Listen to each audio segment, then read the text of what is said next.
도로에는 오면서 보니까 차들이 넘쳐. 저 놀러 가는 차들, 휴가 가는 차들로. 여러분들도 이제 잘 해가지고 내년에 시험 끝나고 참 시험 잘 보고 놀러 가면 좋겠어. 응? 자, 우리 오늘은 교재 80페이지 제 3장 행정상 법률관계라고 하는 영역부터 공부할 차례예요. 이 행정상 법률관계라고 하는 영역이 조금 양이 좀 되는데 여기가 시험에 잘 나오는 영역들이 들어 있어요. 그래서 이제 잘 해둬야 됩니다. 일단 이제 먼저 기본 얘기를 하면 우리가 개인들 사이의 어떤 관계하고 국가하고 개인 사이의 관계하고, 이 좀 같은 점도 있고 다른 점도 있어. 이제 어떤 점이 있느냐? 그러니까 이거는 그냥 설명이니까 우리가 이제 개인하고 개인 사이의 어떤 법적인 관계를 맺으면 뭐 예를 들어서 무슨 물건을 사고 파는 계약을 맺는다든지 땅 사고 팔고 집 사고 이런 보통은 이제 이게 대등하잖아. 서로 대등한 입장에서 합의해서 계약으로 보통 하지. 대등한 관계이면서 또 어떻게 돼? 서로 개인적인 이익, 우리가 이제 사익을 추구한단 말이야. 그죠? 서로의 이익을 추구해서 이해관계가 맞아떨어지면 계약 맺고, 그죠? 이런 관계야. 사익을 목적으로 합니다. 대등한 관계고. 응? 이런 속성이 있어. 그런데 국가로 대표되는 국가나 무슨 인천시 같이 뭐 지방자치단체, 근데 이제 대표로 이제 국가라고 하죠. 국가하고 개인하고의 관계를 보면 이거는 대등한 관계도 있어.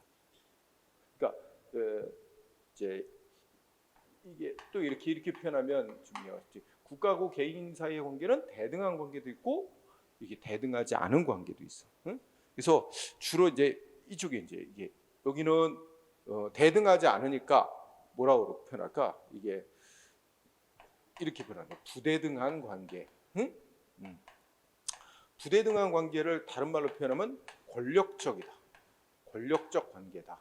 그러니까 국가가 개인들보다 우월한 힘을 가지고 뭐 개인한테 너 세금 언제까지 납부해라, 언제까지 뭐 영업하지 마라, 뭐 이런 식 일방적으로 권력적 상대방 국민의 의사を무시하고 상관없이 이렇게 하죠. 근데 이거는 주로 사회의 질서를 유지하고, 뭐 공익을 위해서. 그래서 뭐 우리 코로나19 상황에서 뭐 자영업자들 뭐 몇 시까지는만 영업해라, 그 이후에 영업하지 마라, 뭐 등등 이게 질서 유지, 공익을 위해서. 그러니까 이거는 주로 사회 질서 유지나 공공 복리 증진 같은 공익을 추구하는, 공익을 목적으로. 그래서 사회 질서 유지 등 공익 목적으로 위해서는 한쪽이 우월한 힘을 가지고 명령 강제하는 게 필요해요. 이 점이 바로 요 관계. 이게 행정을 둘러싼 관계 완전히 이쪽하고 다른 점이잖아. 그렇지? 그런데 또 이런 관계도 있어. 이 국가하고 개인 사이의 관계, 이 관계를 보면 이거는 두 종류로 또 나눌 수 있다. 하나는 뭐냐면 국가도 하나의 개인처럼 활동할 때가 있겠지. 그러니까 예를 들면 우리 국가도 이제 개인처럼 뭐 재산도 국가 이름으로, 대한민국의 이름으로 땅도 소유하고 건물도 소유하고, 그렇지? 그런데 국가가 갖고 있는 땅 어때? 필요 없대. 뭐 필요 없으니까 뭐 기업에게 팔든가 개인에게 팔든가 이러면은 이거 개인 간의 거래 관계하고 아무런 차이가 없어요. 그렇다고 해서 무슨 국가가 보유하고 있는 땅을 팔므로 인해 파는 거는 단지 그냥 재산 거래일 뿐이지 특별한 무슨 공익 목적을 실현하는 거하고도 상관이 없어. 그렇지? 뭐 많아 그런 예는. 그런 것도 있고 예를 들어서 또 이런 것도 있지. 뭐냐면 공무원들 업무 수행하는데 이거 컴퓨터가 너무 다 낡았어. 물론 국민의 세금을 받아가고 하겠지만 공무원들 최신 컴퓨터로 다 바꿔줘야 되겠어. 그럼 컴퓨터 회사에 주문을 넣어서 컴퓨터 몇 대 팔아라. 응? 그래서 컴퓨터 회사하고 대등한 입장에서 계약 맺어서 돈 주고 산단 말이야. 그럼 개인이 필요해서 컴퓨터 사는 계약 맺는 거하고 아무 차이가 없어요. 그러니까 그런 관계는 이게 어떻게 표현할 수 있어? 이게 국가하고 개인 사이에 서로 대등한 입장이면서, 그렇다고 해서 무슨 특별하게 공익을 목적으로 그 행위 자체가 무슨 공익 목적을 추구하는 게 아니라 개인과 똑같은 입장에서 무슨 거래 관계를 맺는단 말이야. 이런 대등하면서 공익 목적을 추구하는 관계. 응? 공익이 아니라 뭐로 이것도 서로 개인적인 이익, 응? 서로 간에 사익을 추구. 달리 말하면은 공익 목적하고 별 상관이 없어. 예를 들면 여러분 보자. 우리 또 다른 예를 들면 우리 우체국이 있잖아. 근데 우체국은 정부 부처 소속 기관이다. 그죠? 근데 우체국에서 뭐 하지? 일반 은행처럼 예금도 받고 뭐 응? 그럼 우리가 은행 가서 예금하면 뭐라 그래? 은행하고 계약 맺는 거야, 대등한 입장에서. 근데 우체국 가서 예금하는 거랑 아무 차이 없어. 그렇지 않나요? 다만 우리가 이제 우체국은 국가 소속 기관이니까 이게 은행이 망할 리가 없다. 이게 좀 더 안심하고 뭐 할 수도 있지. 하지만 뭐 서비스 측면에서는 다른 그 일반 민간 은행보다 서비스가 수준이 좀 떨어질 수도 있어. 어쨌든. 근데 하여튼 우체국에서 예금 업무도 하고 택배 업무도 해. 근데 우체국에서는 택배 업무가 무슨 특별한 공익 목적? 아니야. 그래요? 일반 민간 택배 회사하고 똑같아. 우리가 그냥 우체국 택배로 보낼까? 일반 민간 택배로 보낼까? 뭐 우리가 그냥 선택하는 거지, 그지? 뭐 강제로 이용해야 되는 거 아니잖아. 그런 것처럼. 다만 이제 우체국에서 하는 업무 중에 무슨 편지, 또 등기, 뭐 이런 우편물 발송, 이런 발송하고 뭐 이거 하는 거는 그거는 이제 국가가 독점적으로 합니다. 그죠? 물론 우리가 뭐 민간을 이용해서 우편물도 보낼 수는 있지만, 그죠? 퀵 불러가지고 뭐 좀 비싸지만, 그죠? 보낼 수도 있잖아. 근데 우체국을 이용하면 빠르면서도 싸. 그건 바로 이제 그게 공익 목적 때문에 그 원가보다 낮게 받는 거야. 응? 네, 그런 것도 있죠. 그래서 어쨌든 이런 관계도 있어. 그러면 이게 국가가 한쪽 당사자가 돼서 개인하고 맺는 관계를 맺는다 해도 뭐하고 똑같은 거야 이거? 개인과 개인 간의 관계하고 똑같아요. 그러면 우리가 이런 관계, 개인과 개인 간에 대등하면서 서로 사익을 목적으로 하는 거, 이런 관계에 대해서 이게 적용하려고 만든 법이 뭐야? 민법이에요, 민법. 그죠? 이 민법인데 우리가 이제 법을 나눌 때, 국가의 법을 나눌 때 공법, 사법 이런 구분이 있다 그랬잖아. 이게 우리가 사법의 대표적 개인 사자를 쓰는 이 사법의 대표적인 그 예야, 그죠? 그래서 이게 이렇게 개인과 개인 간에 이러한 관계일 때는 특별하게 공익하고 별 관계도 없는 그런 관계일 때는 이게 민법이 적용되는 관계다. 응? 그리고 싸움 나면 서로 이제 법적으로 뭐 다툼이 일어나고 분쟁이 일어나면 무슨 소송으로 해결하냐면 민사 소송. 우리가 소송이 있는데 민사 소송으로 분쟁을 해결하도록 하는 게 이게 이제 이쪽에 개인적인 관계죠. 근데 이거 어때? 이거하고 아무 차이 없거든. 그러면 한쪽이 국가가 이 관계에 맺은 당사자라 하더라도 개인들 사이 관계하고 하나도 다를 게 없으면 똑같은 법을 적용하는 게 맞는 거야. 그래서 이것도 사법 관계라고 부릅니다. 응? 민법. 그래서 민법 적용되고, 응? 그다음 뭐 어떻게 돼? 싸움 나면 민사 소송으로 뭐 국가든 개인이든 서로를 상대방을 향해서 법원에다가 민사소송을 제기해서 서로간에 해결하도록 해. 응? 하나도 다를 게 없는 거지. 그런데 또 하나 좀 이상한 게 있어. 뭐냐면 국가가 우리가 여기서 뭐 이제 공익을 목적으로 하는데, 응? 국가가 공익 목적으로 하는데 항상 개인보다 우월한 힘을 가지고 명령 강제할 필요는 없어. 공익 목적을 달성하기 위해서 개인들하고 합의를 할 수도 있어요. 응? 계약을 맺을 수도 있어. 응? 그러니까 예를 들어서 뭐 이런 것도 있을 수 있지. 이제 국가가 우월한 힘을 가지고 어떤 기업에게 오염물질을 어느 기준 이상으로는 법으로다가 딱 정해놓고 어느 기준치 이상으로는 배출하면 안 된다. 금지해놓고 그 위반하면 처벌한다. 이런 식으로 국가가 우월한 힘을 가지고 명령 강제, 응? 이런 방식으로도 할 수 있지만 이게 어떤 기업체에게 이런 걸 잘 따라주면 뭔가 국가가 세제 혜택을 주고 뭐 등등 이렇게 인센티브를 주겠다. 그래서 서로 합의할 수도 있어요. 대등한 입장에서 합의해서. 그러니까 목적은 공익 목적을 달성하는데 그런 목적의 활동을 하는데 꼭 명령 강제할 필요는 없이 국민하고 대등한 입장에서 합의할 수도 있다고. 그러니까 요 관계가 이제 뭐가 있냐면 요걸 표현하면 어떤 관계야? 이건 대등한 관계. 응? 대등 즉 대등이니까 비권력적인 관계야. 비권력적 국가기관하고 대등. 근데 이제 추구하는 목적은 공익을 추구해. 응? 공익 목적 달성을 위해서 관계를. 이런 관계. 요건 조금 특이하지. 전형적으로 이제 요런 관계가 가장 대비되는 관계고 요거는 뭐 이쪽에 속하니까. 근데 요거는 그 중간쯤에 속하는 거야. 그지? 대등하다는 점은 이쪽하고 같고. 근데 공익 목적을 추구한다는 점에서는 또 이쪽하고 좀 다르고. 그죠? 요게 이제 약간 논란인데 여기는 대등 관계라는 점을 강조하면 개인들 사이 경제는 민법을 똑같이 적용하는 게 맞다. 그 싸움 나면 민사소송으로 해결하는 게 맞다. 이렇게 가야 되지만 또 이게 공익 목적 달성을 위해서는 이쪽하고 똑같이 취급하기가 또 곤란해. 그러니까 좀 공익 목적 달성을 위해서는 따로 규정을 둔다든지 해서 좀 이쪽은 이 개인끼리의 관계, 이쪽 사법 관계는 관계를 맺는 당사자끼리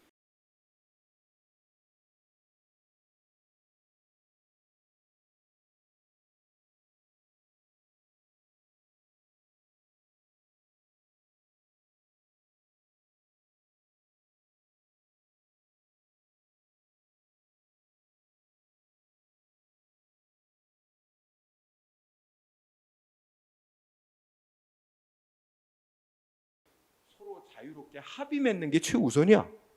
응?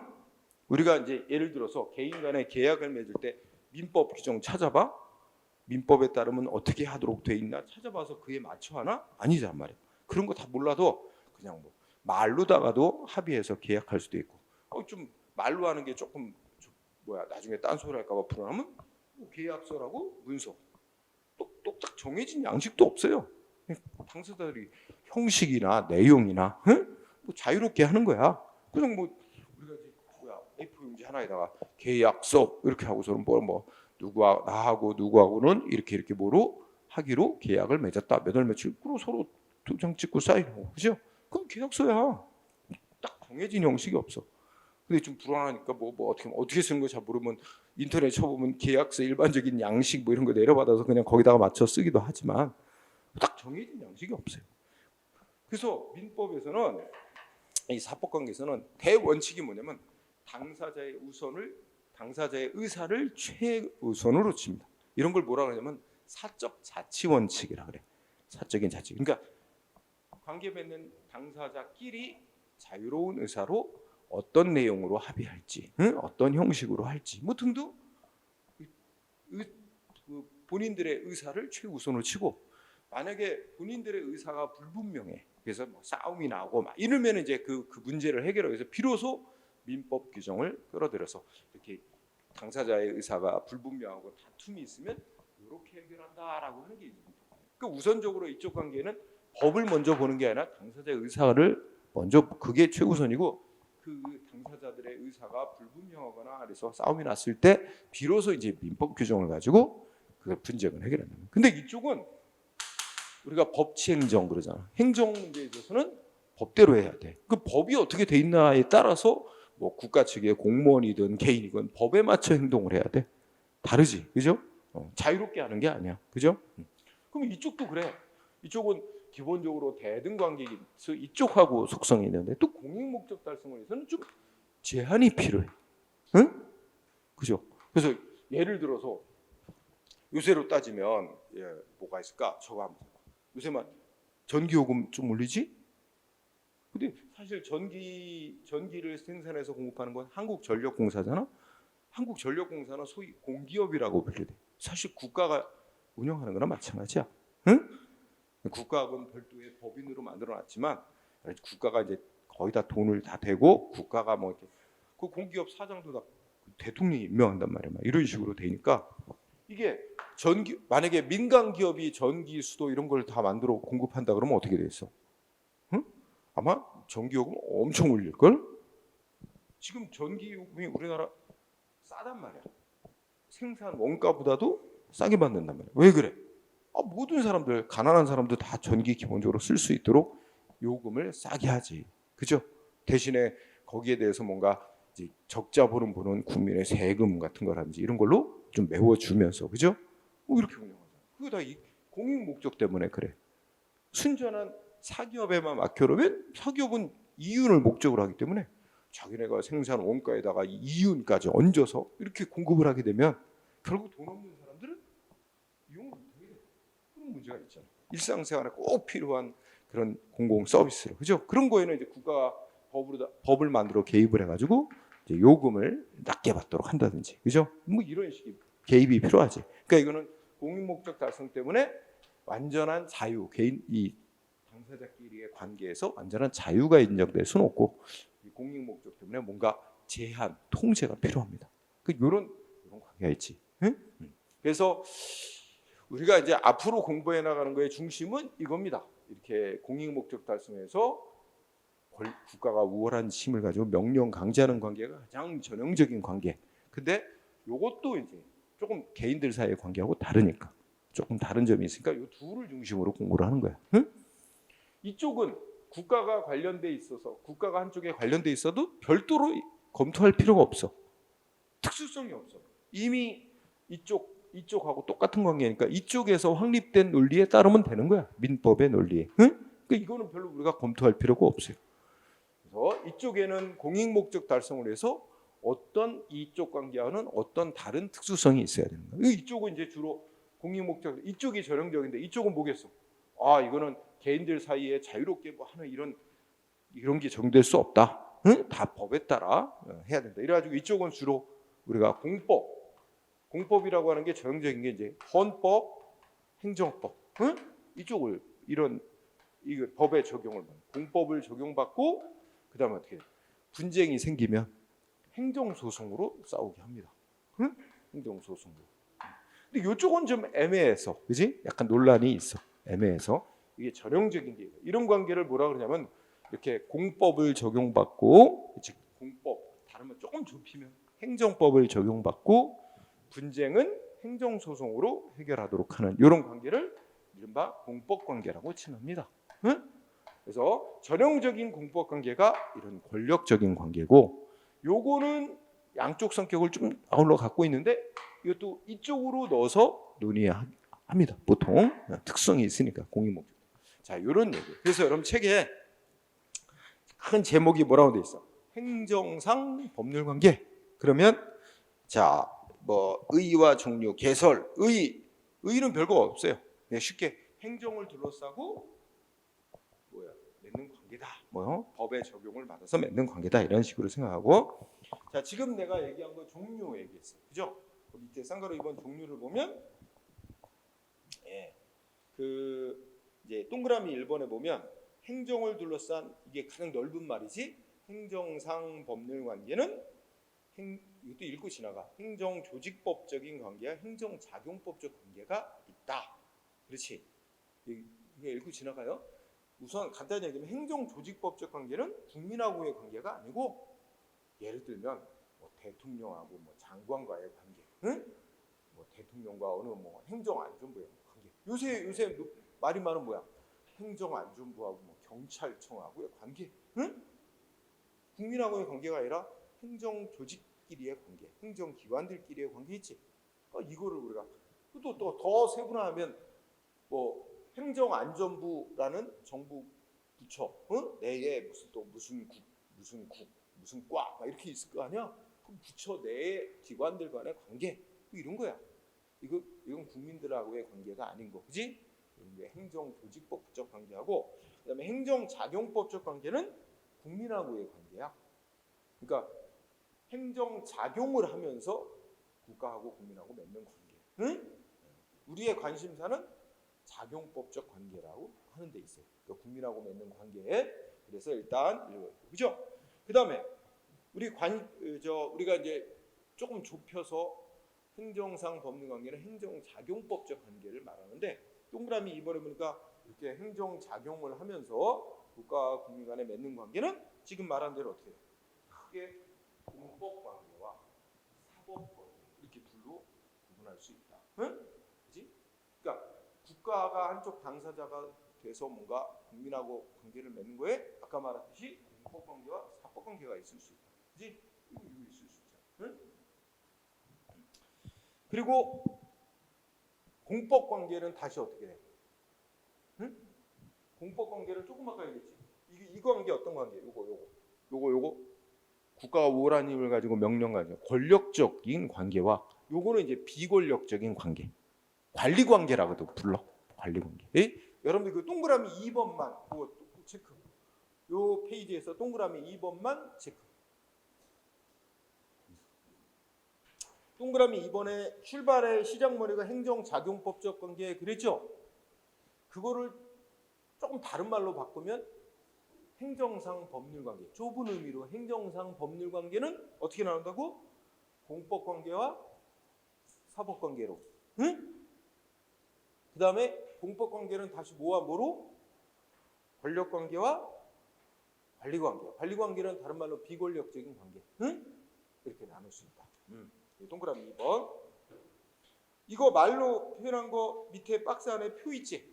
표 보면 행정조직법적 관계, 행정작용법적 관계, 작용법적 관계에다 초점을 두면 작용법적 관계는 공법관계, 사법관계로 나눌 수 있고 공법관계는 다시 권력관계와 관리관계. 응? 관리관계는 다른 말로 비권력적 관계. 응? 나눌 수 있다. 이렇게 된 거죠. 그러고 나면 자 여기 이 페이지에서 지금 동그라미 2번이 중요하다 그래서 2번만. 그다음 그러면 이제 세부적으로 공법관계와 사법관계는 왜 구별할 필요가 있으며 어떤 기준으로 구별하느냐, 그지? 그래서 구별 실익 요것도 공부할 사항. 왜 구별할 필요가 있어? 이미 얘기했어. 여기 보자. 자 쉽게 얘기하면 국가와 개인 간의 어떤 관계를 맺었을 때 이게 어느 법을 적용받아야 되느냐, 어느 법에 따라야 되느냐, 어느 법을 적용받고 분쟁이 생기면 무슨 소송으로 해결해야 되느냐, 이거를 구별해야 돼. 만약에 국가와 개인 간의 관계가 이쪽에 속한다면 대등하면서 서로 개인적인 이익을, 사적인 이익을 추구하는 관계라면 민법이 적용돼야 되고 국가가 관련돼 있어도 그리고 민사소송으로 해결해야 된다고 본단 말이야. 이쪽이면 행정법 적용되고 행정소송으로 해결돼. 그러니까 결국 구별 실익은 뭐야? 첫 번째 동그라미 1번 밑줄에서 어떤 관계, 국가와 개인 간의 관계가 어떤 관계에 해당하느냐에 따라서 적용할 법과 법 원리가 달라진다. 응? 적용할 법과 법 원리가 다르니까 그거를 결정하기 위해서다. 그죠? 응? 자, 그 다음에 동그라미 2번 오른쪽으로 올라가서 분쟁 생기면 어떤 소송 절차에 따라서 분쟁을 해야 되는지 그거를 우리가 이제 관할 법원 및 소송 절차를 결정하기 위해서다. 그렇게 두 개 되는 그죠? 그럼 그 설명은 할 수 있지? 할 수 있지? 보기 간단해. 그러면 오른쪽. 그러면 우리나라 법제도상 이렇게 국가와 개인 간의 관계가 어느 쪽에 속하느냐에 따라서 적용할 법과 법원칙, 그죠? 배운 뭐 비례 원칙, 평등 원칙, 뭐 부당결권 주식 이거 다 이쪽 영역에 속하는 적용되는 거야. 안 그래요? 예를 들어서 아니 우리 마트 주인은 물건을 평등하게 팔아야 돼? 그럴 의무 없지. 마트 주인은 자기 친한 사람한테는 싸게 팔아야 되고, 그죠? 자기 마음이야.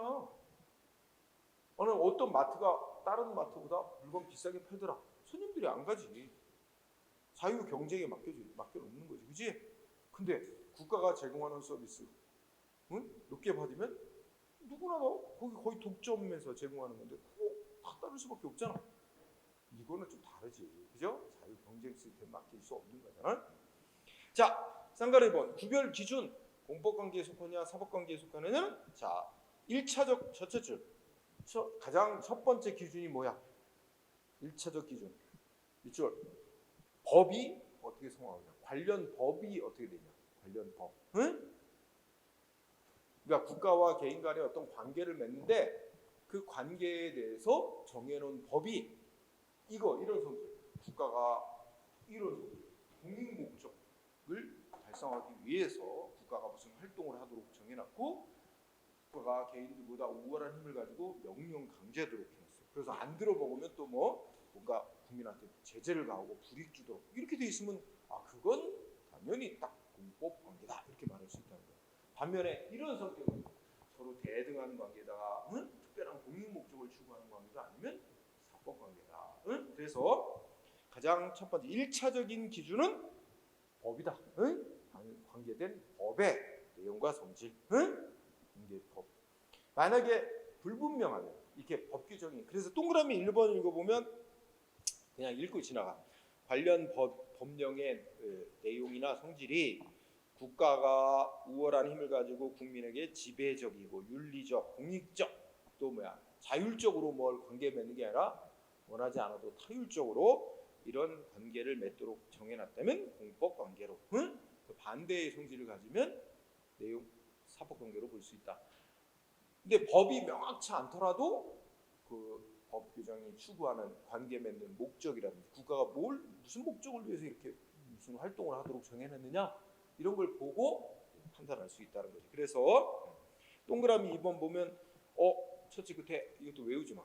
국가가 우월한 힘을 가지고 명령 강제할 수 있도록 하는. 예를 들어서 국민한테 일방적으로 세금을 세무서장이 부과하도록 법에 정해놓고 세금을 납부 안 하면 그 사람 재산을 막 강제로 압류해서 막 경매로 팔아가지고 세금을 강제로 징수하도록 이런 규정이 있다면 이건 당연히 공법관계임을 알 수 있다 이거지. 반면에 명확한 두 번째로 그런 공법관계임을 나타내는 명확한 규정이 없을지라도 국가가 우월적 힘을 가지고 뭔가 하도록 하는 취지가 있다든지 공익 목적을 추구하는 성격이 강하다든지 이런 게 보면 이제 공법관계로 볼 수 있다. 그지? 그러니까 1차적 기준은 법 규정. 딱 명확하게 나타나 있으면 공법이고 그렇지 않으면 그 법 해석하고 이 관계 왜 맺을까 이런 거 다 여러 가지 종합적으로 고려해서 판단한다 이런 얘기입니다. 자, 그런 정도로 보고 그 밑에는 이제 행정조직법적 관계라고 있죠. 그건 별로 논점이 없어. 우리가 관심사는 어디에 있다 그랬어? 국민하고의 맺는 작용법적 관계에 있다 그랬어. 그러면 이제 다음 페이지 가면 행정작용법적 관계 나왔죠? 작용법적 관계는 크게 어떻게 나눈다 그랬어? 아까 공법관계와 사법관계로 나누어야 된다 그렇지? 국가가 이제 국가가 국민하고의 맺는 관계, 공법관계, 사법관계, 그지? 그래서 공법관계를 다른 말로 좁게 행정법관계라고도 부른다. 응? 거의 같은 말로 쓰입니다. 그러면 공법관계 내지 행정법관계는 권력관계와 관리관계로 따릅니다. 관리관계는 다른 말로 비권력적 관계라고도 불러, 그지? 자, 그래서 동그라미 1번 권력관계 읽어보면 너무 뻔한 얘기야. 쉽게 말하면 국가가 일방적으로 세금 부과하고 영업 정지시키고, 또 때로는 이렇게 불이익 주는 것만 아니라 국가가 우월한 힘을 갖고 있어요. 그래서 개인이 나 영업하고 싶은데 허가해 주세요 하고 개인이 신청을 하면 국가가 우월적 지위에서 심사해서 그래 너는 법이 정한 금지 풀어주니까 영업해도 돼. 이것도 우월적 지위에서 금지 풀어주는 거지. 금지 의무 없애주는 거지. 이런 것들. 그래서 1번은 쉽고. 자, 이때 공법관계 중에 권력관계의 특성 동그라미 2번 체크.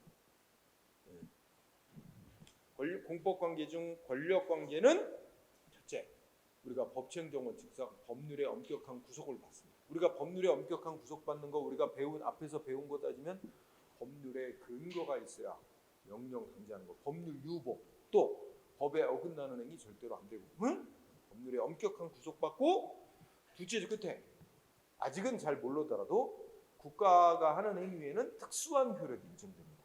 공정력 등의 특수한 효력이 인정된다. 국가기관이 하는 행위는 이 대등한 자 사이에 대등한 관계에서 하는 행위는 인정 안 되는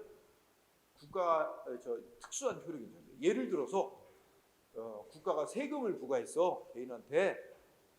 근데 상대방 국민은 자기한테 세금 부과된 게 위법이라고 생각이 든다 해도 난 위법이니까 안 따라 이럴 수 없어.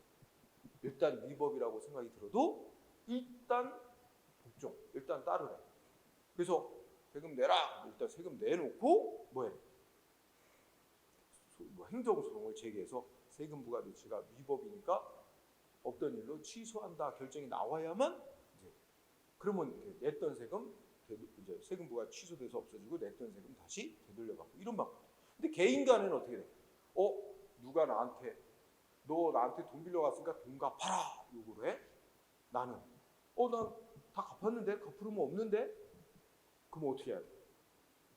응? 오히려 돈을 받으려는 상대방 측이 나를 상대로 법원에 민사소송책이야. 그치? 근데 그래서 나는 소송에서 판결 나오기 전까지는 안 갚아도 돼. 내가 갚아야 될 의무 있다. 판결 나와야만 내가 갚으면 되잖아. 근데 국가는 세무서장이 국가를 위해서 세금을 일방적으로 부과해놓고 안 갚아? 일단 얘 내야 된단 말이야. 안 내? 그냥 재판 결과가 나오기 전이라도 재판할 필요도 없어. 세무서장이 일방적으로 법에 따라 강제징수도 돼. 응? 이런 게 좀 차이가 나지. 자, 어쨌든 동그라미 2번 중요. 특히 이제 특수한 효력이 인정되는 거. 응? 그 다음에 3번은 이미 아까 얘기했지. 자, 뭐야? 공법 및 공법 원리 적용. 그 다음에 두 번째 줄. 분쟁 해결은 행정소송으로. 근데 행정소송이 또 두 종류가 있어. 행정소송이 뭐냐면 이게 국가가 우월적 힘을 가지고 명령 강제하는 조치에 대해서 다투는 소송을 행정소송 중에 항고소송이라 그래. 이거는 권력적인 조치를 다투는 것은 행정소송 중 항고소송이라는 소송으로 해결하도록 돼 있다. 응? 그래서 동그라미 2번, 3번이 여러분들이 공부할래요. 응? 한편 쌍가로 2번 그 밑에 보면 뭐 있어? 관리관계. 요거 있자. 이거 가만히 읽어봐. 동그라미 1번 보면 국가가 어떻게 돼? 국민보다 우월한 공권력 행사자로서 관계를 맺는 게 아니라 이거 무슨 공익 사업을 운영한다든지 공적 서비스를 제공한다든지 뭐 이런 활동을 하는데 또는 국가가 무슨 보유하고 있는 재산을 관리한다든지 등등 공익 목적의 활동을 하는데 공권력 행사하는 게 아니라 대등한 입장에서 합의하는 거야. 응? 1번. 즉 동그라미 1번에 보면 둘째 줄에 어떤 관계야? 비권력적인 법률 관계. 그치? 비권력적인 관계입니다. 비권력적 관계. 자, 동그라미 2번 특징. 일단 두 줄을 그러면 비권력적 아까 다 얘기했지. 비권력적으로 대등하게 국민하고 관계 맺는 점에서 사법 관계와 본질적으로 같다. 근데 무엇 때문에 달라? 공익 추구하는 것 때문에. 요게 또 다르다. 그러니 전형적인 사법 관계도 아니고 전형적인 공법 관계인 전형적 공법 권력 관계하고도 좀 다르다 이 얘기를 하는 거죠. 그래서 결국 애매하다. 애매해서 어떻게 된대? 응? 자, 두 번째 끝에 일단 요 관계지. 대등하고 비권력적이라는 점에서 두 번째 줄 뭐라고? 특별한 규정이 없는 한 원칙적으로 사법 적용. 응? 요거 밑줄 동그라미 이번에 특별한 규정이 없는 한 즉 공익 목적을 위해서 따로 규정을 두고 뭔가 제한을 하지 않는 한 대등한 관계라는 점에서 사법 적용하고 민사소송으로 분쟁하는 걸 원칙으로 한다. 다만 어떻게 돼? 공익 목적 달성에 필요한 범위 내에서 공법 및 공법 원리가 적용된다. 응? 여기까지. 다만 공익 목적 달성에 필요한 범위 안에서 공법 및 공법 원리 적용. 응? 여기로 끝이지. 응? 그 정도로. 자, 이거에 대해서는 좀 애매모호한 관계라서 이걸 공법 관계로 분류하기도 그렇고, 그렇지? 또 전형적인 사법 관계라고 보기도 애매해서 이게 약간 논란이 있어요. 논란이 있어. 자, 그 동그라미 3번 끝에 가면 특수한 국가가 하는 행위에는 특수한 효력이 인정되지 않아. 응? 이거는 이제 그 공정력 등의 특수한 효력이 인정되는 건 국가가 우월적 힘을 가지고 국민에게 명령 강제하는 조치에만 특수한 효력이 인정되기 때문에 요거는 그런 관계는 아니잖아. 그래서 인정되죠. 그러고 나면 이제 판례가 쭉 나오죠. 응? 뒤에까지 이거 있잖아. 이거 매우 중요해. 매우 중요해. 판례 많지? 다 외워야 돼. 판례. 여기 써 있는 거 이게 다는 아닌데 이게 주로 시험에 많이 나왔던 판례. 그래서 시험 문제 중에 물론 설명식 문제도 있지만 가장 다음 중 우리 대법원 판례가 판례에서 공법 관계로 본 것만 고르시오. 뭐 지금 4개 1, 2, 3, 4하고 하나 고르라는 단순한 문제도 있지만 딱 박스형으로 해놓고 막 대여섯 개 써놓고 공법 관계로 본 것만 골라서 짝지은 것은 이런 문제 되게 많아. 그렇지? 그럼 우리 아까 배운 기준 공법 관계로 보려면 적어도 어떻게 돼? 가장 전형적인 거 국가가 우월한 힘을 가지고 국민에게 명령 강제하는 그런 조치냐? 이게 기준이 돼야 되는 거지. 그렇지? 다만 꼭 명령 강제는 아니더라도 공익 목적 또 우월성 그런 성격이 강한 거는 또 공법 관계로 보기도 하고. 그래서 자, 공법 관계로 본 사례 첫 번째 1번. 자, 제목 국유재산을 관리하는 행정관청이 자, 여기 무단 점유했다 그러지. 그러니까 예를 들면 국가 땅을 예를 들어서 국가 땅을 개인이 국가의 허락도 안 받고 지 마음대로 막 차지하고 이용하고 있는 거야. 그러다 걸렸어. 그러면 어떻게 돼? 그게 무단 점유했다 그래. 그러면 거기 쭉 읽어보면 뭐해? 너 왜 국가 땅을 허락도 안 받고 너 이용해? 뭐하지? 너 그럼 말하자면 이거지. 두 가지를 부과하는데 하나는 내용은 하나인데 의미상 두 가지 있어. 원래 예를 들어서 개인이 국가 땅을 적법하게 이용하려면 국가에 신청을 해서 나 국가 땅 이용할 수 있게 해주세요. 해가지고 허락받아가지고 해. 그러면 아마 이용료를 얼마씩 내면서 해라 이렇게 해서 할 거야. 그러면 적법하게 국가 땅을 이용하는 그 관계를 맺었다면 이용료. 근데 이용료만 부과하는 게 아니야. 이거 허락 없이 법에 어긋나게 무단으로 점유했다고 해서 일종의 제재, 일종의 벌을 주는 의미에서 너 그 정상적으로 그 계약 맺고 이용했다면 그 이용료의 20%를 더 내. 가지고 이용료 플러스 제재하는 의미로 20%를 더 물려요. 그러니까 변상금이라고 하는 것 속에는 정상적 관계를 맺었다면 이용료 플러스 20%의 그의 20%에 해당하는 제재로서의 액수를 더 얹어서 부과해. 그러니까 그래서 거기 쭉 써ಬೇಕು. 결국 자 여러분들이 밑줄 내가 밑줄 다 쳐놨네. 이거는 뭐야?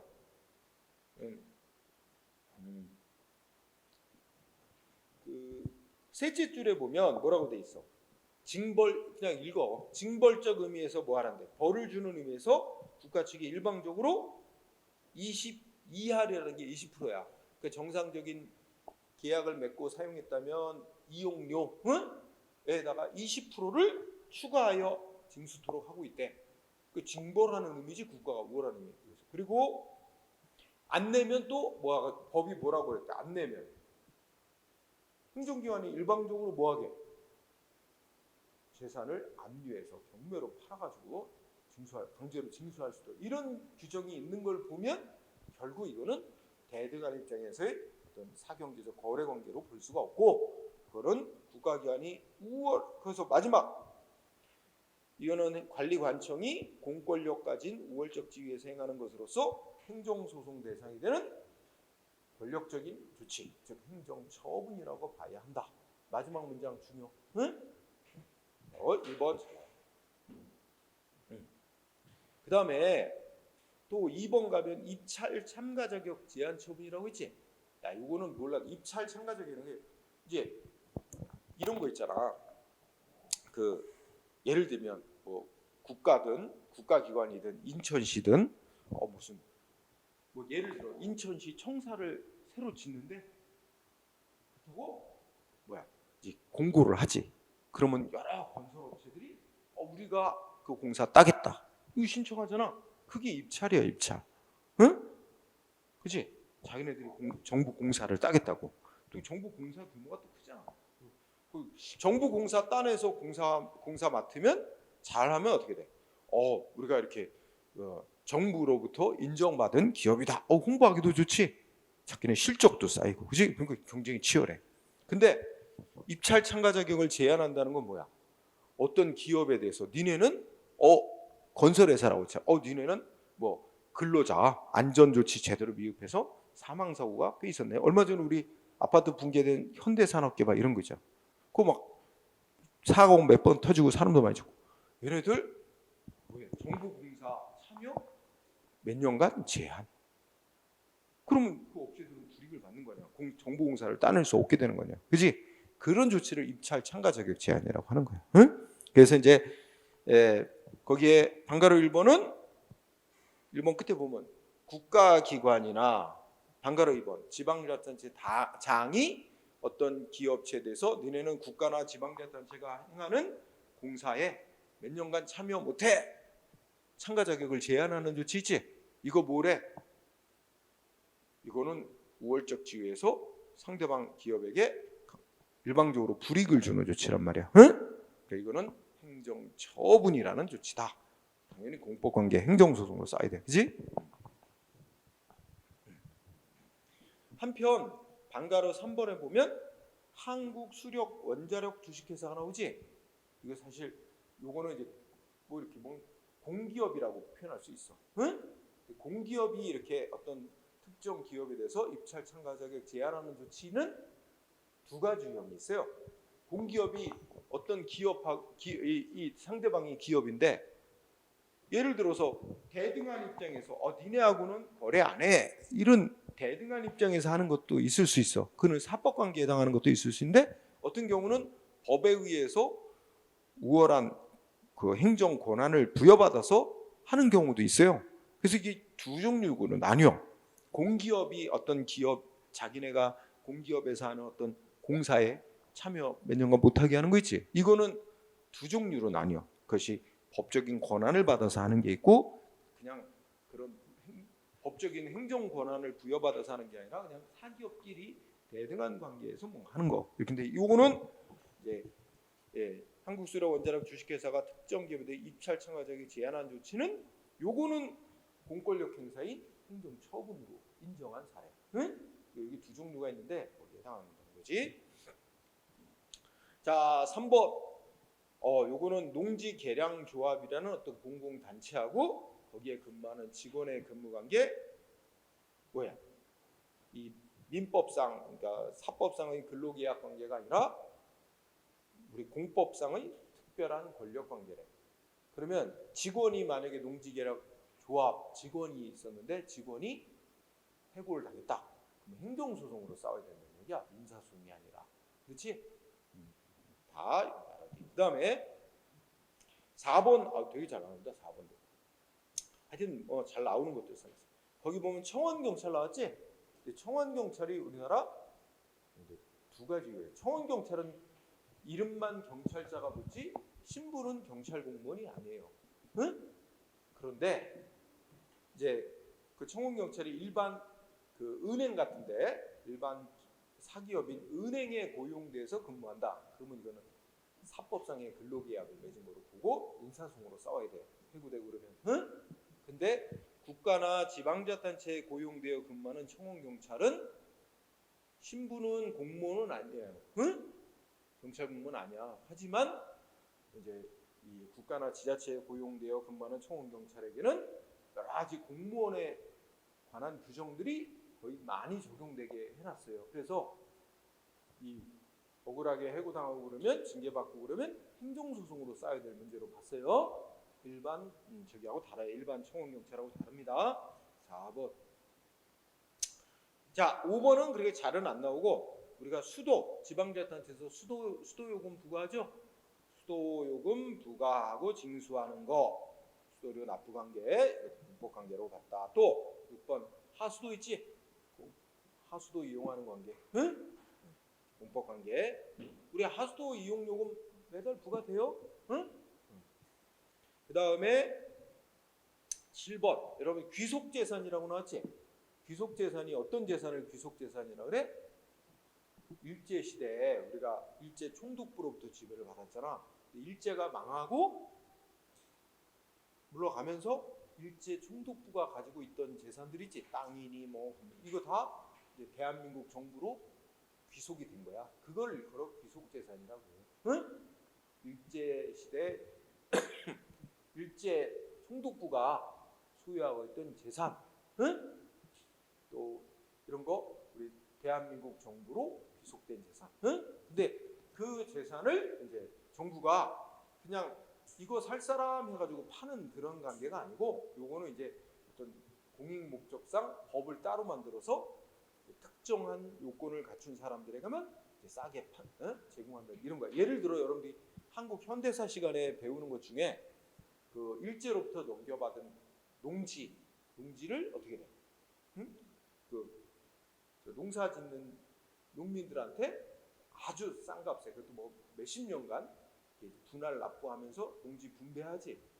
농지 매각이야 하는 건데 그거는 진짜 자유로운 의사로 합의해서 파는 게 아니라 땅 없는 아주 어려운 농민들한테만 이렇게 요건을 정해서 그 요건에 맞는 사람한테만 파는 거라 특별한 공익 목적 달성을 위한 조치야. 응? 일반 국가가 소유한 재산 필요 없어서 파는 거하고 좀 다른 거야. 응? 귀속 재산 매각 용법 관계. 그다음에 8번 행정 재산의 사용 수익 부과래. 자, 여러분들 여기서 보면 일단 이거 보자. 우리가 그럼 국가 소유 재산은 국유 재산. 응? 그렇게 부르고 지방자치단체가 소유하는 재산, 인천시 같이 인천시가 땅을 소유하거나 지방자치단체가 소유하는 재산은 공유재산 그렇게 불러요. 그러면 합치면 국공유재산 이렇게 말할 수 있어. 국가나 지방자치단체가 소유한 재산은 그 재산이 쓰여지는 용도, 어떤 용도로 쓰여지느냐에 따라서 크게 행정재산하고 그 다음에 일반 재산이라고 부릅니다. 이렇게 두 종류로 나눠요. 일반 재산은 옛날 이름은 잡종재산이라고 불렀어요.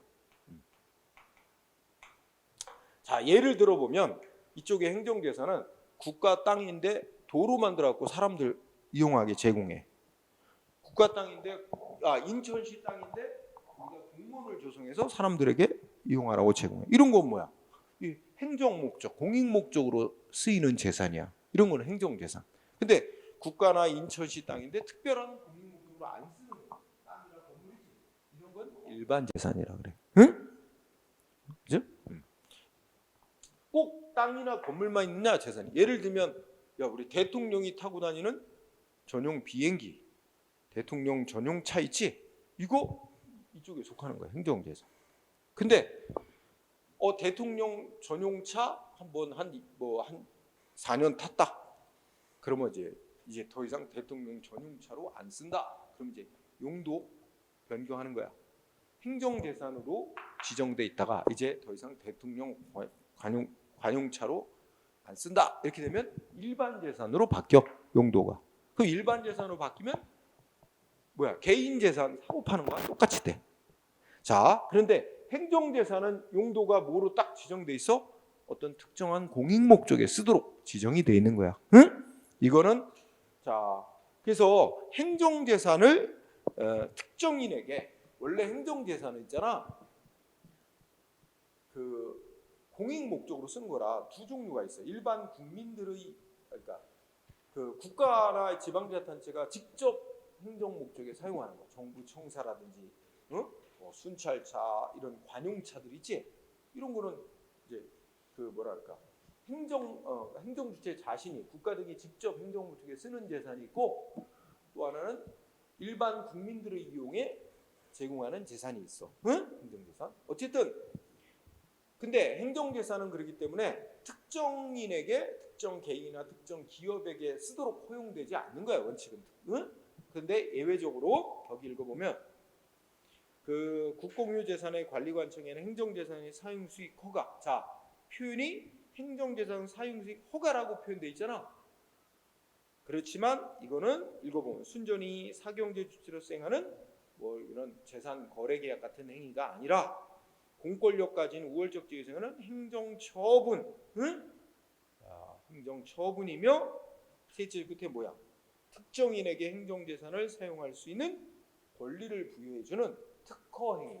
자, 우리 나온 김에 나중에 또 배울 건데 특허라고 불러. 특허. 학문상의 특허행위에 해당한다. 행정처분으로서 학문상의 특허행위에 해당한다.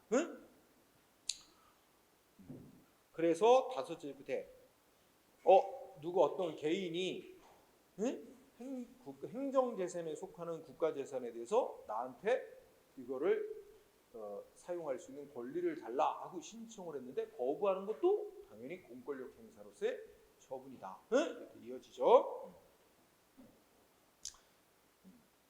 그런데 이거하고 비교 차원에서 그 밑에 사용 허가를 받은 행정재산을 전대한다는 말 나오지? 이게 이거야. 그러니까 예를 들어서 그 이제 이런 게 있을 수 있지. 뭐가 있을까? 여기가 이제 국가 땅이야. 국가 땅이고 이거 여기가 무슨 공항으로 쓰이는 공항 용지로 쓰이고 있어. 그럼 이거 행정재산이야. 응? 행정재산.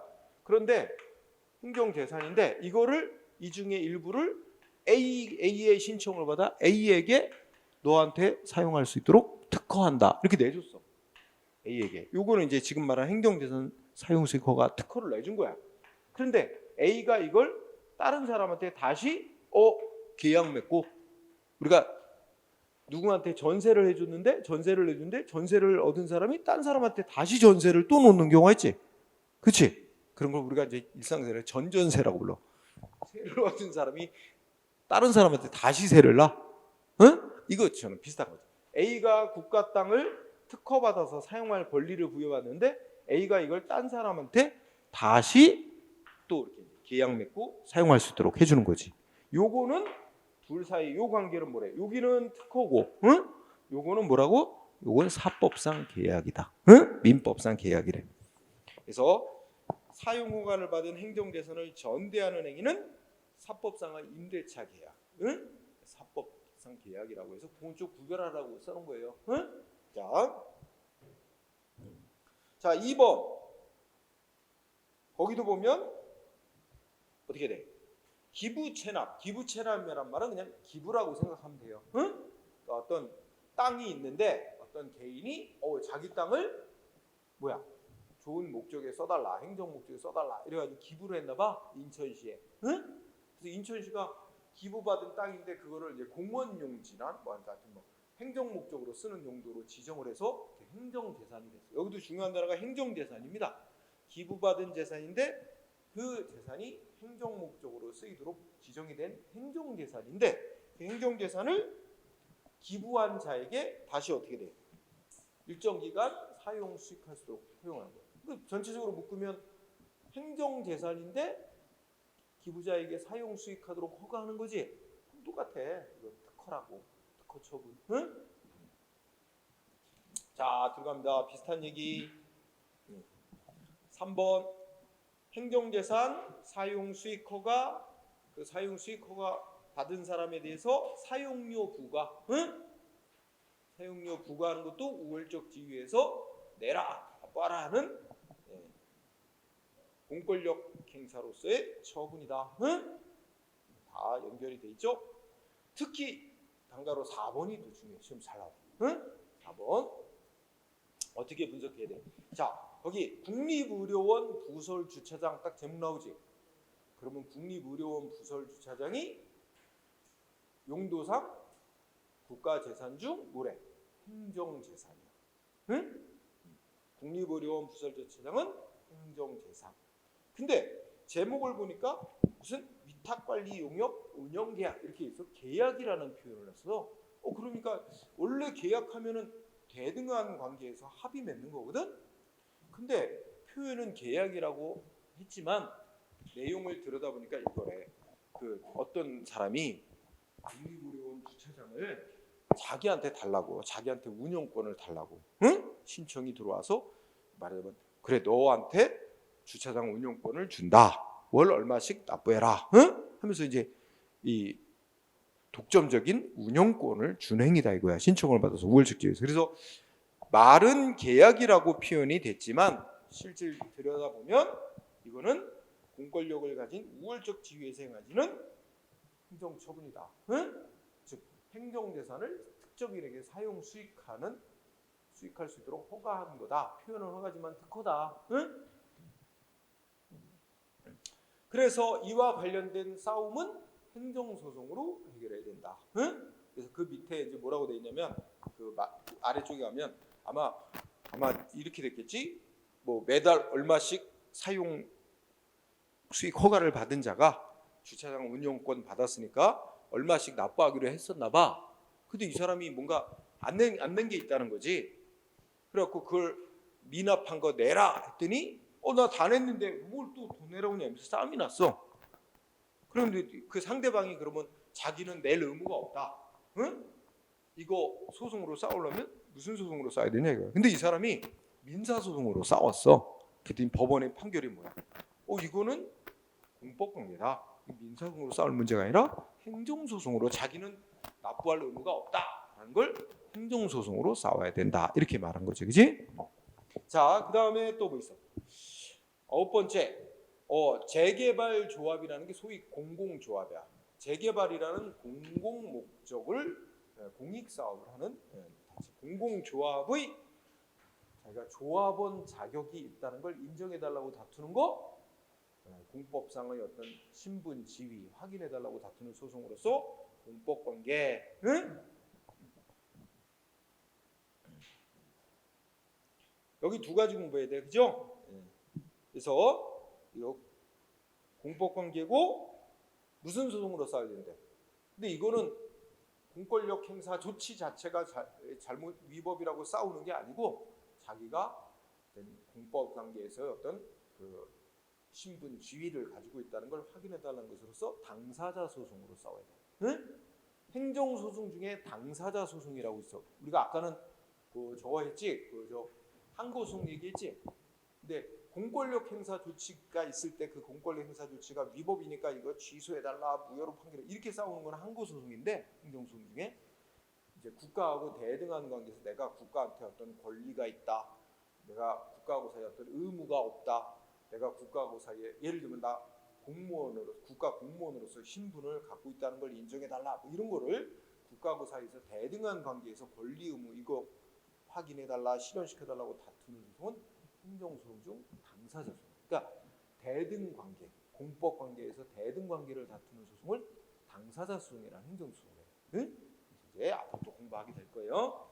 그래서 대당사 소송. 그 다음에 10번 재개발 조합이라는 공공조합이 관리처분 계획을 세워놨대. 그러니까 관리처분 계획이란 건 말은 그렇게 쓰는데 머릿속으로는 이게 재개발 사업 계획이야. 재개발 사업을 마치면 어떻게 하겠다. 원래 누구의 땅은 재개발 사업 마치면 어느 땅으로 배정을 해주고, 이거 다 재개발 사업 계획 짜는 거. 그래서 재개발 조합이 관리처분 계획을 세워놨는데 이거가 위법이다, 잘못됐다고 다투는 소송은 항고소송으로 싸워야 된다. 그러니까 재개발 조합이 관리처분 계획이란 걸 작성해서 행정기관으로부터 승인을 받으면 이제 재개발 조합이라는 공공단체가 공권력 행사로서 이 사업 계획을 작성했다고 보는 거야. 처분이다 하는 거죠. 조합이 행한 처분에 대하니까 항고소송으로 싸워야 된다. 자, 그런데 여러분들이 10번하고 11번하고를 조금 구별을 해둘 필요가 있어. 자, 요거 한번 내가 비교해 볼게요. 10번하고 11번하고 이게 나중에 또 나오게 되는데 이제 공법관계, 사법관계 물어볼 때 쓰이니까 내가 이제 이 앞에다 써놨는데, 자 여기 보면 자 재개발 조합이 뭘 하냐면 관리처분 계획이라는 걸 짜요. 정확히 말하면 계획안을 짜는 거지. 계획안. 안을 짠 다음에 안을 작성해. 안을 작성. 그 다음에 뭐 하냐면 조합원들 총회, 그러니까 이렇게 할까? 조합 총회에서 조합원들이 모인 총회에서 예를 들면 뭐 조합원 전체 회의에서 3분의 2 이상 찬성 이렇게 통과시키는 거지. 조합 총회에 여기 보면 총회 의결을 거치나 총회 결의, 그지? 총회 결의를 거쳐. 그 다음에 그럼 조합 총회에서 통과된 거지. 통과된 거 가지고 그 다음에 어떻게 하냐면 이제 관할 행정청, 감독하는 행정청에 신청. 응? 우리 이렇게 계획안을 짰고 조합 총회 통과됐다. 이게 법적인 요건이니까 통과됐으니까 이거에 대해서 승인해달라 해가지고 행정청에 신청. 여기다 이제 신청을 해. 그러면 행정청이 뭐야? 인가 승인을 해주는 거야. 응? 인가하고 고시 인가하고 이렇게 행정청이 이렇게 관리처분계획 승인 났다 하는 걸 이제 고시는 공고라고 생각해봐. 공고를 하면 고시하면 신청해서 고시하면 이제 뭐가 되냐면 이제 안이라는 꼬리표는 떨어지고 관리처분 계획은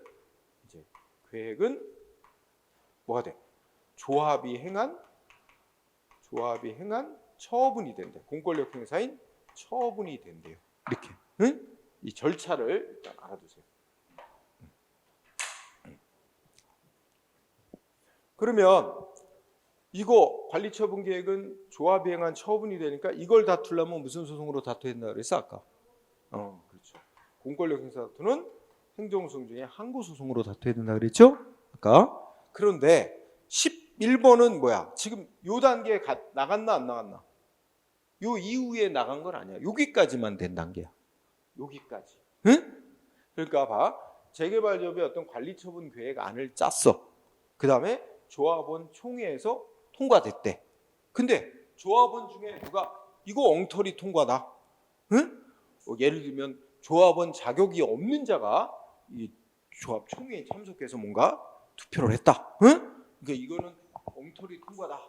그래서 총회 결의에 여기 문제가 있다는 거. 여기 이제 문제가 있다는 걸 하자했다고 표현한다. 그렇지? 총회 결의에 하자가 있다. 이러면서 다투려고 한대. 그러면 뭘 갖고 다퉈야 되냐? 이것도 공법 관계인데 결국 무슨 소송으로 써야 되냐 이거 지금. 자, 그러면 여기에 지금 조합 총회 결의가 문제가 있다는 거야. 그러면 이때 어떻게 돼? 무슨 소송으로 다퉈야 된대? 응? 뭘 대상으로? 소송으로 다투려면 총회 결의를 다투라. 응? 총회 결의에 문제가 있었다면 총회 결의를 무효로 판결하다 이렇게 소송으로 다투는데 소송 방식은 총회 결의는 공법관계로서 아직은 처분이 행해진 단계는 아니어서 당사자 소송. 응? 소송의 대상은 총회 결의. 소송 방식은 당사자 소송. 그런데 다시 이제 10번으로 올라가면 어떻게 됐어? 총회 결의에 문제가 있었더라도 어떻게 될까? 총회 결의에 문제가 있었더라도 이미 이 단계로 갔어. 이미 여기까지 진행이 됐어. 그러면 이것까지 다 돼버렸어. 관리처분 계획으로 승인 확정 났어. 그러면 총회 결의에 문제가 있었더라도 이제 총회 결의를 갖고 소송으로 싸우지 말고 최종 관리처분 계획을 대상으로 해서 이거 총회 결의 문제가 있는 절차를 거쳐서 된 거니까 총회 이 관리처분 계획을 취소해달라 이런 식으로 항고소송으로 싸워야 된대요. 응? 이제 일단은 조금 어려울 수는 있는데 이렇게 비교해 보세요. 그 다음에 자 12번 시립무용단 시립합창단원 단원 위촉. 응? 알았지? 그러면 예를 들어 시립합창단원으로 A라는 사람을 단원으로 위촉하는 행위는 이 대등한 입장에서 계약 맺는 거로 봤어. 또 공법상의 계약. 응? 공법상 계약. 대등 관계야. 그런데 단원으로 위촉됐다가 이제 뭐해? 너 이제 그만둬. 해가지고 해촉을 한다 그래. 그지? 쉽게 말하면 이제 자르는 거지. 그지? 또는 일정 기간 위촉을 한 다음에 위촉 기간 끝나니까 너는 더 이상 재위촉 안 해. 이렇게 재위촉 거부. 그지? 근데 이거는 본래 뭐였어? 대등한 입장에서 합의해 뭐지? 계약 맺었다가 다시 대등한 입장에서 너하고는 계약 끝이야. 응? 더 이상 계약 더 안 해. 대등한 의사표시를 한 거래. 그래서 무슨 소송으로 다투래? 공법 관계인데 첫째 줄에 공법상 계약을 맺었다가 그 대등한 입장에서 계약 해지하고 뭐 이런 거라 당사자 소송이나 행정소송으로 싸우래. 여러분 공부하면서 공법 관계니까 행정소송으로 싸우는데 내가 얘기하잖아. 공권력 행사로 보면 항고소송으로 싸워야 되고 공권력 행사 조치를 다투는 게 아니라면 당사소송으로 싸우는데 무슨 소송으로 싸우는지 그것도 같이. 왜냐면 이거 다 나중에 또 이권 가면 다시 또 무슨 소송으로 싸우는지 또 배우게 돼요. 근데 거기랑 다 중복이 돼요. 응? 자, 나온 김에 그 다음에 13번은 뭐 별도로 설명할 건 없다. 그죠? 공립유치원 전임 강사의 근무 관계. 그 다음에 15번 뭐 났어? 공무원 연금관리공단의 퇴직금 등 급여에 관한 결정. 응? 아, 이거 한번 보세요. 여러분들이 공무원이 됐잖아? 나중에 퇴직을 했어. 한 30년 근무하고 퇴직을 한다. 그럼 퇴직하면 자동으로 연금 받을 권리가 인정되는 게 아니고 퇴직을 한 다음에 서류를 갖춰서 공무원 연금관리공단에다가 나 퇴직금 받을 자로 인정해달라고 신청을 해야 돼. 그럼 연금관리공단에서 심사해가지고 당신은 퇴직금 받을 권리자 맞습니다. 그래서 매달 얼마씩 퇴직금 나옵니다. 이렇게 이제 결정이 나와야 퇴직금 받을 권리자로 인정이 되는 거야. 근데 내가 퇴직을 하고 연금관리공단에 신청을 했는데 연금관리공단에서 당신은 퇴직금 받을 자격 요건이 안 됩니다. 그럼 거부를 한 거야. 그럼 뭐가 써야 돼? 이 거부 결정은 우월적 지위에서 당신은 대상자가 아닙니다. 결정한 조치래. 그러니까 무슨 소송으로 싸워야 돼? 항고소송으로 싸워야 된다. 아직은 연금 받을 권리자로 인정이 안 된 거야. 응? 자, 그 다음에 18번은 거기 뭐 지방 소방부 뭐 아이고 뭐 꼭 그렇게 하지 마. 공무원이 나오고 공무원이 뭐야? 자기 월급을 못 받은 게 있다. 아니면 수당을 덜 받은 게 있다. 이런 거 다투려면 무슨 소송으로 싸우래? 공무원 관계는 다 공법 관계야. 근데 이거는 공권력 행사를 다투는 게 아니라 공무원으로서 국가에 대해서 갖는 권리를 실현하기 위한 거거든. 수당 받을 권리는 이미 법에 의해서 발생이 돼 있어. 권리를 실현하기 위해서 당사자 소송. 응? 그래서 16번의 키워드는 이제 당사자 소송 마지막 줄에 있죠. 그다음에 17번. 이거 텔레비전 방송 수신료 나오지?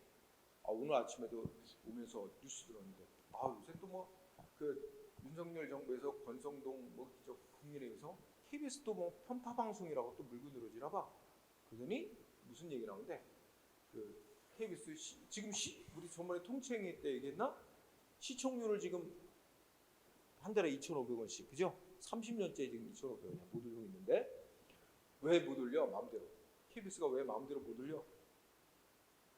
텔레비전 시청료 금액은 중요하고 본질이 국민의 재산과 관련된 중요하고 본질성이 아니라 국회가 법률로 정해야 된다. 그래가지고 방송법에 2,500원 딱 못 박아 있어. 이걸 올리려면 법률을 개정해야 되니까 국회에서 여당 합의를 해야 개정이 되잖아. 이게 이제 뭐 반대하는 쪽이 많으니까 못 올리는 거지. 문제인데 그러니까 처음 알았는데 일본은 시청료가 뭐 5만 원인가 그렇대. 우리는 지금 30년 동안 2,500원으로 묶여 있어.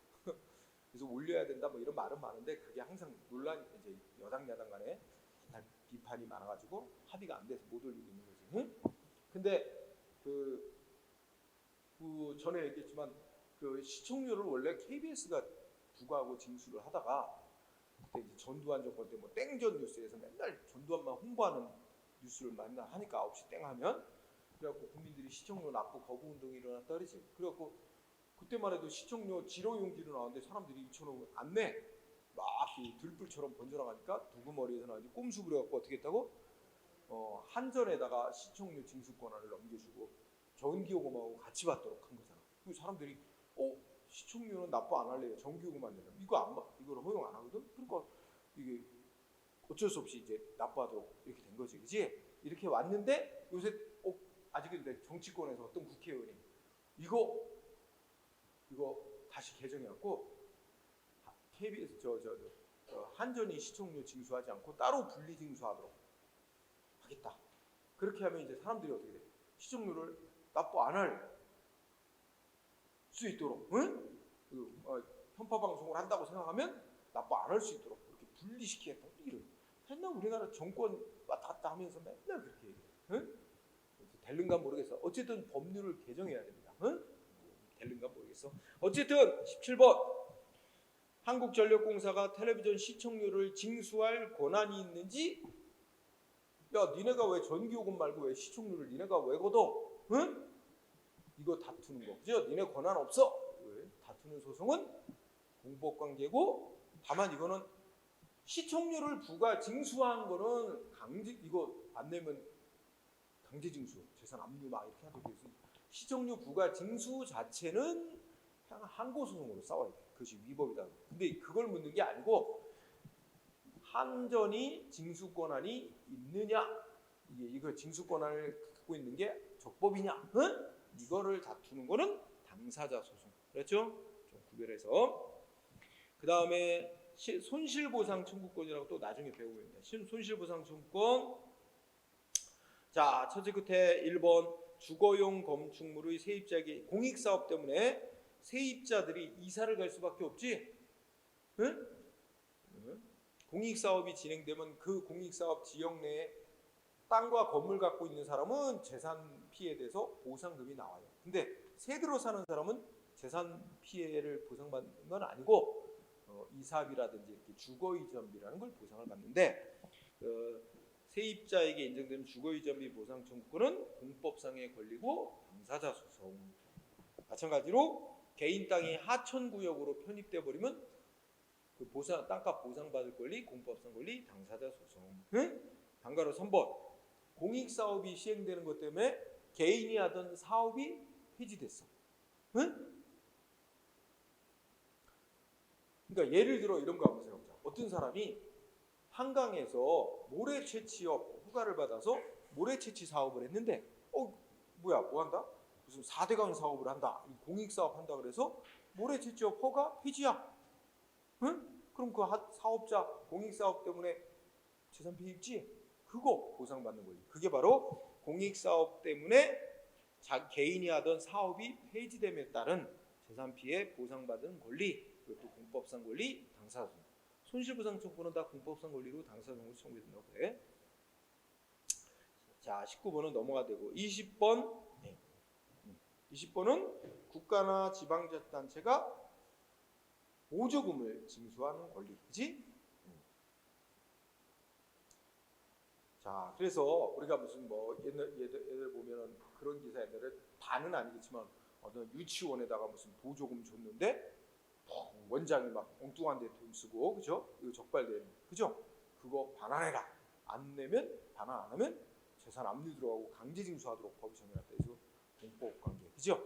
네, 그래서 그런 얘기. 그래서 행정소송으로 반환 청구해서 받아야 된다 이런 얘기죠. 그 다음에 뒤로 갑니다. 21번 아주 중요. 21번 아주 중요. 자, 21번은 제목으로 써놨는데 부가가치세, 환급세액이라는 단어로 요약해서. 응? 우리 세금 종류 중에 부가가치세라고 있지? 응? 우리 여러분들 뭐 하나 콜라를 하나 사고 뭘 하나 사도 부가가치세가 붙잖아. 여러분들 영수증 끊어보면 물건 가격 나오고 부가가치세 10%. 그치? 항상 그 영수증에 써있죠. 이게 국가가 걷어가는 세금입니다. 물건마다. 그래서 부가가치세를 환급은 걷었던 거 되돌려주는 겁니다. 응? 그러면 국가가 부가가치세를 걷었다가 되돌려주는 환급세액 지급 의무는 뭐야? 셋째 줄, 그런 부당이득 반환해야 되는 의무가 아니라 공법상 특별히 인정된 어떤 권리 의무 관계다. 그렇게 해서 결론은 이제 돌려달라고 사업자가 돌려달라고 청구하면 민사소송으로 청구해야 되는 게 아니라 행정소송인 당사자소송으로 청구해야 된다. 응? 또 나오게 될 거야. 어쨌든 매우 중요한 거야. 22번 우리나라 이제 지금 법적으로 초등학교는 이미 옛날부터 의무교육이 됐고 점차적으로 법률에 따라 법률을 정해서 중학교까지 의무교육은 전국에 다 되고 있고 고등학교는 지금 시도마다 의무교육을 하고 있는 데도 있고 아닌 데도 있고 지금 확대되는 중입니다. 응? 그래서 사립학교에 대해서 국가의 중학교 의무교육을 위탁한 관계는 공법관계래. 응? 자, 그 다음에 23번 최근 판례 뭐야? 국립대학교에 조교가 임용돼 있어. 응? 국립대학교에 임용된 조교의 근무관계는 사법상의 민법상의 근로계약이 아니라 공법상의 근무관계래. 따라서 국립대학의 조교가 징계받고 뭐 잘리고 이러면 행정소송으로 싸워야 될 문제라고 보는 거예요. 자, 그 외에 24번 뭐 공무원의 근무관계, 국공립학교 선생님들이지 국공립학교 교원은 교육공무원이에요. 그러니까 그렇게 보면 공무원의 근무관계에 해당하니까 공법관계.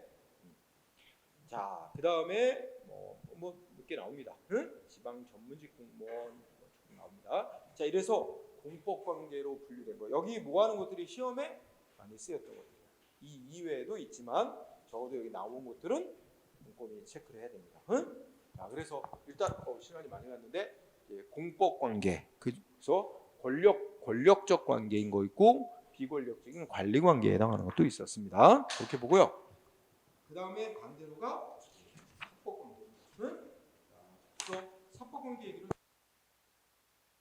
해서